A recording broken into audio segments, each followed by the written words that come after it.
Hyderabad Indira park ధర్నా చౌక్ లో CPS ఉద్యోగ ఉపాధ్యాయులు యుద్ధ బేరీ ధర్నా నిర్వహించారు.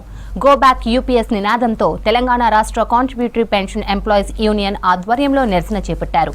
ఏప్రిల్ 1 నుంచి యూపీఎస్ విధానాన్ని అమలు చేస్తామని ప్రకటించడాన్ని తాము బ్లాక్ డేగా పాటిస్తామన్నారు.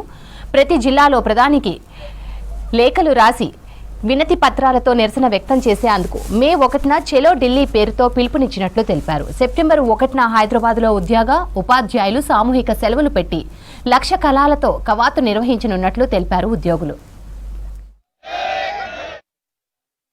2004 సెప్టెంబర్ 1 తర్వాత తెలంగాణ రాష్ట్రంలో ఎవరైతే నియమితులయ్యారో ప్రభుత్వ ఉద్యోగ ఉపాధ్యాయులు వారందరి మీద సిపిఎస్ మోపబడింది.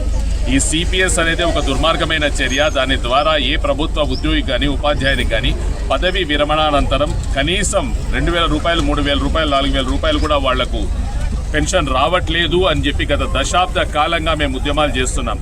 2004లో ఎప్పుడైతే ఆపాల్సి ఉండిందో ఆ రోజు కూడా ఈ సిపిఎస్ విధానాన్ని ఆపలేదు. దాని తర్వాత 2004 తర్వాత తెలంగాణ ఏర్పడ్డ తర్వాత తెలంగాణ రాష్ట్రం ఏర్పడ్డప్పుడు కూడా 2014లో మళ్ళీ అడగడం జరిగింది. అప్పుడు కూడా ఎన్పిఎస్లోనే ఉంటామని చెప్పడం జరిగింది.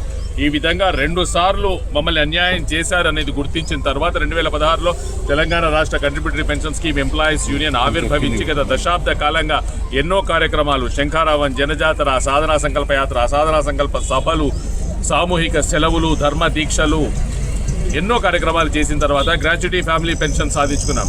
ఈ రోజు ఆ పోరాటం కారణంగానే national movement for old pension scheme ద్వారా దేశంలో 5 రాష్ట్రాల్లో జార్ఖండ్, ఛత్తీస్గఢ్, రాజస్థాన్, హిమాచల్ ప్రదేశ్, పంజాబ్ ఈ రాష్ట్రాల్లో పాత పెన్షన్ పునరుద్ధరించడం జరిగింది. ఈ రోజు ఈ పరిస్థితి ఇలా ఉంటే కేంద్ర ప్రభుత్వం యూపీఎస్ పేరుతో మరొక కొత్త విధానాన్ని తీసుకొచ్చి ఆ విధానం ద్వారా ఉద్యోగి యొక్క కంట్రిబ్యూషన్, ప్రభుత్వం యొక్క కంట్రిబ్యూషన్ రెండు కూడా షేర్ మార్కెట్లోకి వెళ్ళి ఆ షేర్ మార్కెట్ ద్వారా మళ్ళీ పెన్షన్ వస్తుంది, మీకు సరైన పెన్షన్ మేము ఇస్తామంటే దాన్ని నమ్మే పరిస్థితిలో ఏ ఉద్యోగి కానీ ఉపాధ్యాయుడు కానీ ఈ రోజు లేడు. ఆ రోజు 2004లో దాన్ని ప్రతిఘటించలేదు, 14లో అప్పుడు ఉన్నవాళ్ళు ప్రతిఘటించలేదు. కానీ ఈ రోజు టీఎస్సీపీఎస్యు వాటిని గట్టిగా ప్రతిఘటించడానికి నిర్ణయం తీసుకొని ఈ రోజు యూపీఎస్ పై యుద్ధబేరీ కార్యక్రమాన్ని నిర్వహిస్తోంది. ఈ కార్యక్రమం ఇక్కడితో ఆగదు.